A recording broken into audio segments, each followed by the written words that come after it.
नया देखेंगे, कोई नई स्टोरी है और इस स्टोरी के माध्यम से भी हम कुछ नई वोकैबलरी बिल्ड करेंगे और जो इस पे ग्रामर यूज की गई है उस ग्रामर के बारे में भी जानेंगे, right. So are you ready guys? Okay, चलिए फिर शुरू करते हैं। तो हमारा जो आज का टाइटल है वो टाइटल ये है, the revenge of the elephant. The revenge of the elephant. Revenge मतलब क्या होता है आप कोई बताएं, कमेंट करके बताएं अगर जिसको पता है। हाँ, तो रिवेंज का मतलब क्या होता है बच्चों? रिवेंज का मतलब होता है बदला। क्या होता है? बदला। The revenge of the elephant मतलब हाथी का बदला, एलिफेंट का बदला। ठीक है, यहाँ दी आर्टिकल क्यों यूज किया गया है? तो दी एलिफेंट इसलिए बोला गया है क्योंकि स्पेसिफिक एक एलिफेंट की बात की जा रही है, ठीक है। और जब भी हम किसी भी स्पेसिफिक एक नाउन की बात करते हैं और स्पेसिफिकली बोलते हैं, उस पर ज़्यादा फोकस करते हैं तो हम दा का यूज़ करते हैं, ठीक है। चलिए स्टार्ट करते हैं हम अपना आज का सेशन। हाँ, तो क्या है कि लॉन्ग अगो। लॉन्ग अगो मतलब क्या होता है? लॉन्ग अगो मतलब होता है बहुत समय पहले। बहुत समय पहले, हालांकि इसके पिछली वीडियो भी मैं बता चुका हूँ। इसका मतलब होता है बहुत समय पहले, ठीक है। क्या लिखा है? There lived a huge elephant in a small town. क्या था?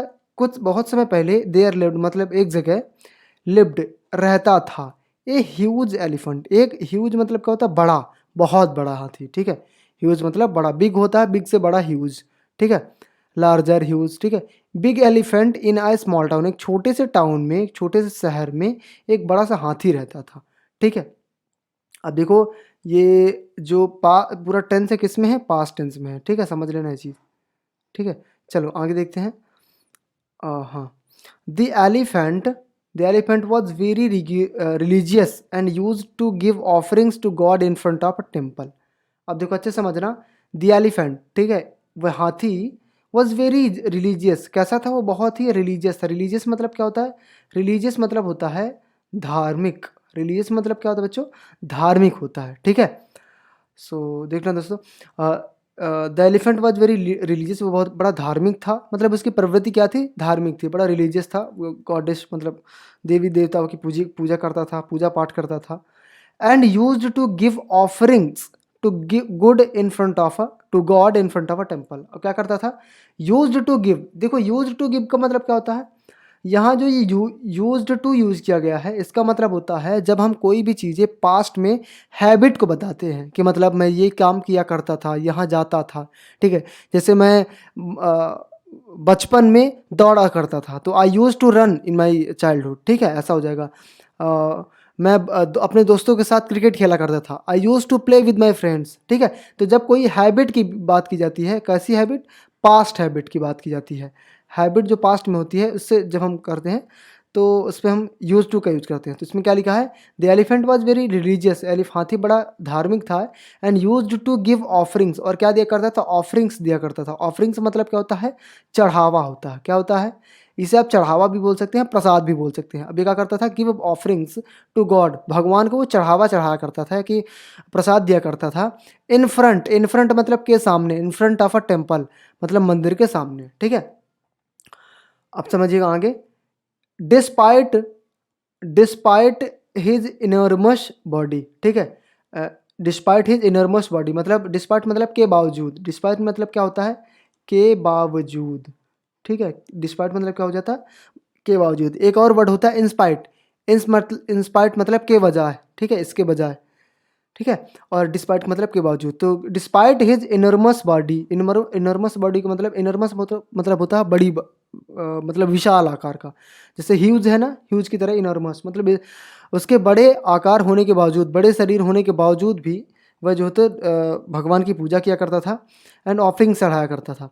He was very sweet and loving creature. वो कैसा था?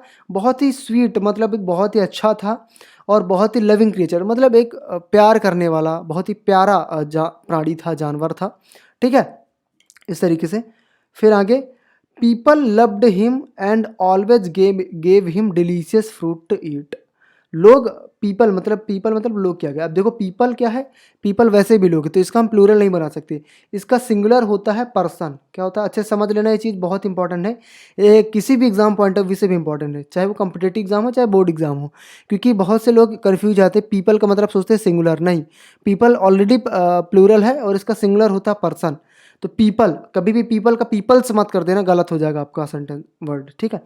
हाँ, तो people loved him and always gave him delicious fruit to eat. लोग उसे बहुत प्यार करा करते थे, एंड ऑलवेज गेव हिम, और उसे हमेशा देते थे, ऑलवेज मतलब हमेशा, gave him delicious fruits to eat, और उसे हमेशा क्या, डिलीशियस फ्रूट्स मतलब होता है, डिलीशियस मतलब स्वादिष्ट, बहुत ही स्वादिष्ट रसीले फ्रूट्स मतलब क्या होता है, फल, फल दिया करते थे, किस लिए, ईट के लिए, मतलब खाने के लिए, उसे खाने के लिए क्या करते थे, बहुत ही मीठे मीठे फल दिया करते थे, ठीक है, समझ में आ रहा है।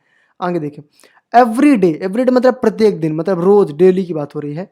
वाइल गोइंग टू टेम्पल मतलब मंदिर जाते वक्त, the elephant had to pass through a busy market place.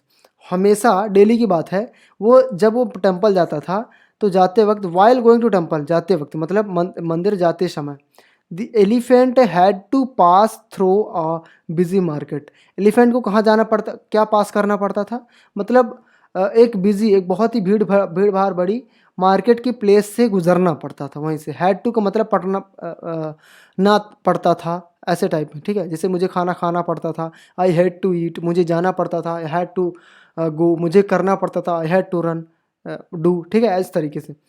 फिर इसका मतलब क्या है कि वो जब भी टेम्पल जाता था तो उसे एक बिजी सी मार्केट प्लेस से गुजर के जाना पड़ता था। And every day A florist would give him a Marie Gold, और डेली उसको फ्लोरिस्ट का मतलब होता है एक, मतलब जो फूलों की दुकान लगाता है, ठीक है। तो वो क्या क्या करता था, वुड गिव हिम देता था, पास्ट में बात की गई है, मैरी गोल्ड गार्लैंड मतलब गेंदा के फूल की एक वो क्या बोलते हैं, माला दिया करता था, ठीक है। गार्लैंड मतलब माला, गेंदा के फूल की, ठीक है। चलो आगे देखें। हाँ, while a fruit seller would offer him fruit, और जबकि एक फ्रूट सेलर जो मतलब फल बेचा करता था, वो क्या क्या करता था, ऑफर हिम फ्रूट, वो उसे वो फ्रूट्स दिया करता था। मतलब वो जो फ्लोरिस्ट होता था वो उसे मैरीगोल्ड की गार्लैंड देता था, गार्लैंड, और फ्रूट सेलर उसे फ्रूट्स दिया करता था, मतलब उसकी चांदी हो गई, उसे सब फ्री में मिल जाता था, है ना। फिर इसके बाद the elephant was very grateful to both of them for this presents, और हाथी उन लोगों का, उन दोनों लोगों का बहुत ग्रेटफुल मतलब बहुत ही शुक्रगुजार, शुक्रिया अदा करता था, बहुत थैंक्स बोला करता था, मतलब महानता प्रकट करता था कि आपकी महानता है फॉर दिस प्रेजेंट्स, मतलब इन गिफ्ट के लेकर के, ठीक है। आगे देखें, the people in the market place would gather around the elephant and so their affection by patting him gently. अब the people in the market, जो लोग मार्केट में रहते थे, मार्केट प्लेस में रहते थे, वुड गैदर वो क्या करते थे, इकट्ठा होते थे, अराउंड द एलिफेंट हाथी के सामने आसपास, एंड सो देयर अफेक्शन और अपना प्यार दिखाते थे उसके प्रति, by patting him gently. Patting का मतलब होता है पीठ थपथपाना, ठीक है, तो थपथपाना, ठीक है। जैसे बोलते हैं हाथी होता है तो उसकी पीठ में, या फिर मतलब पेट तो पाएंगे ही नहीं, पैर वैर जो भी है उसमें थपथपाते थे, और बड़े सौभाग्य रूप से, बड़े शौर्यभम रूप से, बड़े प्यार से उसकी पीठ थपथपाते थे, ठीक है, और प्यार दिखाते थे। They had a lot of respect for him, वे लोग उसके लिए उसकी बहुत रिस्पेक्ट करते थे। They had a lot of respect मतलब उसकी बड़ी रिस्पेक्ट किया करते थे, ठीक है। आगे देखें, अवर, एक सेकेंड, हाँ, our good old our good elephant friend has come, the elephant would say, और उसे क्या बोलते कहते थे जब हाथी आता था, हमारा एक बहुत ही प्यारा और पुराना हाथी दोस्त आ गया, ठीक है, ये बोला करते थे वो हिंदी में। मतलब लोग जब वो हाथी आता तो इकट्ठा होते तो यही बोला करते थे उसे, ठीक है, हमारा एक प्यारा दोस्त आ गया। वन डे, एक दिन, the florist decided to play a little trick on the elephant. एक दिन क्या हुआ, एक फ्लोरिस्ट ने क्या सोचा कि इसके साथ एक मजाक किया जाए। डिसाइडेड टू फ्लोरिस्ट, डिसाइड मतलब डिसाइडेड टू मतलब डिसाइड किया है कि प्ले अ लिटिल ट्रिक, एक छोटा सा मजाक किया जाए ऑन एलिफेंट, हाथी से, ठीक है। व्हेन, एक सेकंड, हाँ, when the elephant arrived at his shop the next day, instead of offering him a garland. अब देखो समझना क्या लिखा है, when the elephant arrived at his shop, अब जैसे ही एलिफेंट उस शॉप में अराइव हुआ, मतलब पहुंचा उस शॉप के पास, गार्लैंड फ्लोरिस्ट के पास, द नेक्स्ट डे, उसे मतलब next day, instead of offering Hima garland, मतलब एक गार्लैंड ऑफरिंग करते हुए, मतलब गार्लैंड देने के बजाय, देखो मैंने बोला था ना एक वर्ड है डिस्पाइट, एक वर्ड होता है इंस्टीड ऑफ, ठीक है, तो इंस्टीड ऑफ मतलब की बजाय, तो उसे माला देने की बजाय, आगे देखें, the florist the florist pricked his trunk with a needle, क्या किया उसने, एक सुई से, प्रिक्ड मतलब चुभा दिया, ठीक है, एक सुई उसके ट्रंक में मतलब सूंड में चुभा दिया, ठीक, विद नीडल, नीडल से। द एलिफेंट रिद्ड इन पेन, अब हाथी बड़ा छटपटाया, रिद्ड मतलब क्या होता है, छटपटाना, ठीक है, बड़ा छटपटाया दर्द के मारे। एंड प्लॉन्क्ड ऑन द ग्राउंड, प्लॉन्क, ये एंड प्लॉन्क्ड ऑन द ग्राउंड, प्लॉन्क का मतलब क्या होता है, प्लॉन्क मतलब होता है गिर जाना, ठीक है, धाम से गिर जाना, तो और ग्राउंड में गिर गया। Some people gathered around him and began to laugh, कुछ लोग उसके आसपास मतलब गैदर हुए, इकट्ठा हुए, और उसे देख देख कर उसके मजाक उड़ाने लगे और हंसी उड़ाने लगे। गैदर्ड का मतलब होता है इकट्ठा होना, ठीक है।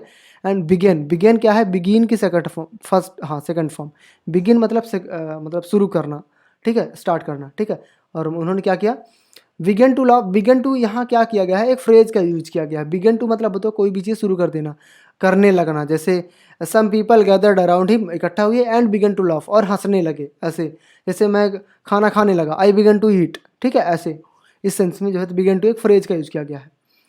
फिर this made the elephant very angry, इससे हाथी को बड़ा गुस्सा आया, ठीक है, ये इंसिडेंट जो हुआ मेड हिम एंग्री, एलिफेंट को वेरी गुस्सा दिलाया ये चीज़, ठीक है। The day he didn't visit the temple, उस दिन वह क्या किया, उस टेम्पल को, फिर वो टेम्पल नहीं गया, ठीक है, डिंट विजिट नहीं गया, विजिट मतलब घूमना, जाना, ठीक है, इस सेंस में यूज किया गया है।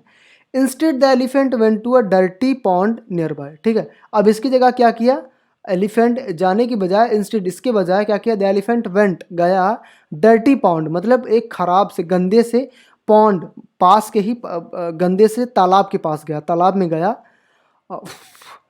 The elephant then collected some dirty water in his long trunk. अब क्या किया हाथी, अब क्या किया, वहाँ जाकर के गंदे तालाब में जाकर के कलेक्टेड मतलब कलेक्ट किया, सम डर्टी वाटर, कुछ गंदा पानी, विद कीचड़, ठीक, विद मड, कीचड़ के साथ, इन हिज लॉन्ग ट्रंक, लंबी सी जो उसकी सूंड थी, सूंड में उसने भर लिया कीचड़ और पानी। And return to the florist shop, और उस फ्लोरिस्ट के जो फूल बेचने वाला था उसके शॉप में लौटा। There he emptied his trunk by spewing the dirty pond water upon the florist and the flower in his shop.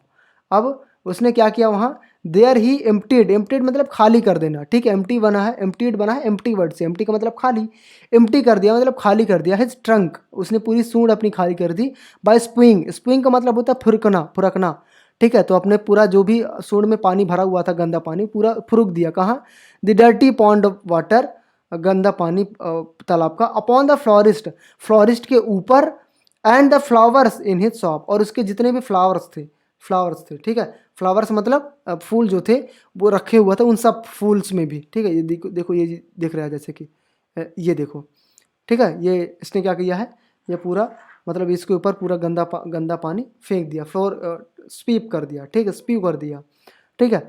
फिर आगे है the flowers and garlands became so dirty and could not be sold in the market.